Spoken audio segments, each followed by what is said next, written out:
കപിലതീർത്ഥം തിരുപ്പതിയിലെ 7 മലകളുടെ അടിക്കുന്ന ഭാഗത്തായി സ്ഥിതി ചെയ്യുന്ന അതീവ പവിത്രമായ ശിവക്ഷേത്രമാണ് ശ്രീ കപിലതീർത്ഥം.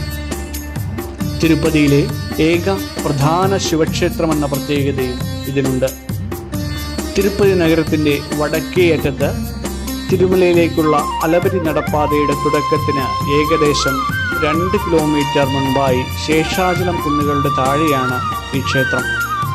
ക്ഷേത്രത്തിന് തൊട്ടടുത്തായി പർവ്വതത്തിൽ നിന്നും താഴേക്ക് പതിക്കുന്ന മനോഹരമായ ഒരു വെള്ളച്ചാട്ടമുണ്ട്. ഇതാണ് കപിലതീർത്ഥം വെള്ളച്ചാട്ടം. ഈ ക്ഷേത്രത്തിൻ്റെ ചരിത്രപരമായ രേഖകൾ പ്രകാരം 7-ാം നൂറ്റാണ്ടിൽ പല്ലവ രാജാക്കന്മാരുടെ കാലത്താണ് ക്ഷേത്രം നിർമ്മിക്കപ്പെട്ടതെന്ന് വിശ്വസിക്കപ്പെടുന്നു. പിന്നീട് 11-ാം നൂറ്റാണ്ടിൽ ചോള രാജാക്കന്മാർ ക്ഷേത്രം വികസിപ്പിച്ചു. 13-16 നൂറ്റാണ്ടുകളിൽ വിജയനഗര രാജാക്കന്മാർ, പ്രത്യേകിച്ച് കൃഷ്ണദേവരായർ, ക്ഷേത്രത്തിന് വലിയ തോതിലുള്ള നവീകരണങ്ങൾ നടത്തി. ക്ഷേത്ര ഐതിഹ്യപ്രകാരം പണ്ട് കപില മഹർഷി ഇവിടെയുള്ള ഗുഹയിൽ ശിവനെ പ്രീതിപ്പെടുത്താനായി കഠിന തപസ് ചെയ്തു. മുനിയുടെ ഭക്തിയിൽ പ്രസന്നനായ ശിവൻ പാർവതി സമേതനായി അവിടെ പ്രത്യക്ഷപ്പെട്ടു. ഭഗവാൻ സ്വയംഭൂവായി അവിടെ ലിംഗരൂപത്തിൽ കുടികൊണ്ടു എന്നാണ് വിശ്വാസം. കപിലമുനി ആരാധിച്ച ലിംഗമായതിനാൽ ഭഗവാന് കപിലേശ്വരനെന്നും ആ തീർത്ഥത്തിന് കപിലതീർത്ഥം എന്നും പേര് ലഭിച്ചു. ഈ ക്ഷേത്രത്തിലെ തീർത്ഥം അഥവാ കുളം പാതാള ലോകത്ത് എന്ന ഭൂമിയിലേക്ക് ഒഴുകിയെത്തുന്നതാണെന്നും ഒരു ഐതിഹ്യമുണ്ട്.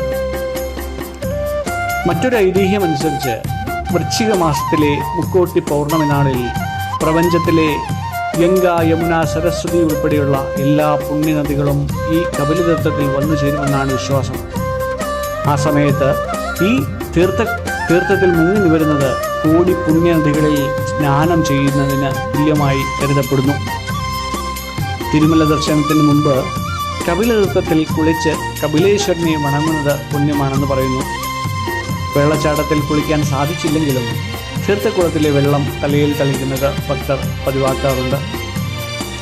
വൈഷ്ണവ ഭക്തിയുടെ കേന്ദ്രമായ തിരുപ്പതിയിൽ ശൈവ ചൈതന്യം നിറഞ്ഞു നിൽക്കുന്ന ഒരേയൊരു പ്രധാന ഇടം എന്ന പ്രത്യേകതയും ഇവിടുത്തെ കപില തീർത്ഥത്തിനുണ്ട്. ചുരുക്കത്തിൽ കപിലമുനിയുടെ ഭക്തിയാൽ പാതാളത്തിൽ നിന്നും ഭൂമിയിലേക്ക് എത്തിയ ശിവചൈതന്യമാണ് കപിലതീർത്ഥം. ദിവസവും രാവിലെ 5 മുതൽ 8 മണി വരെ ദർശനത്തിനായി നട തുറന്നിരിക്കാറുണ്ട്. എങ്കിലും ഉച്ചയ്ക്കുള്ള ഏകദേശം 12:30 മുതൽ 4 മണി വരെയുള്ള സമയങ്ങളിൽ ഇടവേളകളായി നട അടയ്ക്കാറുണ്ട്. ചില വിശേഷ ദിവസങ്ങളിൽ ഈ ഒരു ദർശന സമയത്തിന് മാറ്റവും ഉണ്ടാകാറുണ്ട്. ഇവിടുത്തെ വസ്ത്രധാരണം തിരുപ്പതിയിലെ മറ്റ് ക്ഷേത്രങ്ങളെ പോലെ തന്നെ മാന്യമായിട്ട് ഉള്ള വസ്ത്രധാരണം തന്നെയാണ്. അതായത് പുരുഷന്മാർ മുണ്ട്, ഷർട്ട് അല്ലെങ്കിൽ കുർത്ത, പാൻസ് എന്നിവയൊക്കെ ധരിക്കാവുന്നതാണ്. സ്ത്രീകൾക്ക് സാരി, പാവാട അല്ലെങ്കിൽ ദുപ്പട്ടയോടുകൂടിയ ചുരിദാർ എന്നിവ ധരിക്കാവുന്നതാണ്. ഷോർട്ട്സ്, സ്കിൻ ഫിറ്റ് വസ്ത്രങ്ങൾ ഒഴിവാക്കുവാൻ അവർ നിഷ്കർഷിക്കാറുണ്ട്. ഈ ക്ഷേത്രത്തിലേക്ക് നമുക്ക് ഇനി എങ്ങനെ എത്തിച്ചേരാമെന്ന് നോക്കാം.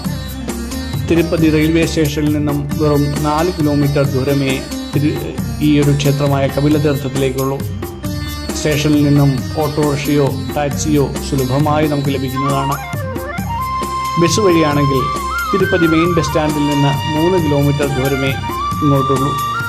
നഗരത്തിനകത്തുകൂടി ഓടുന്ന ഒരുപാട് ബസ്സുകൾ ഇതുവഴിയാണ് പോകുന്നത്. തിരുമലയിൽ നിന്നും ദർശനം കഴിഞ്ഞ് ഇറങ്ങുന്നവർക്കാണെങ്കിൽ അളവിരി വഴി തിരിച്ചു വരുന്ന സമയത്ത് ക്ഷേത്രത്തിൽ ഇറങ്ങുകയും ചെയ്യാവുന്നതാണ്. തൊട്ടടുത്ത് തന്നെയാണ് ഈ കപിലതീർത്ഥ ക്ഷേത്രം. നന്ദി.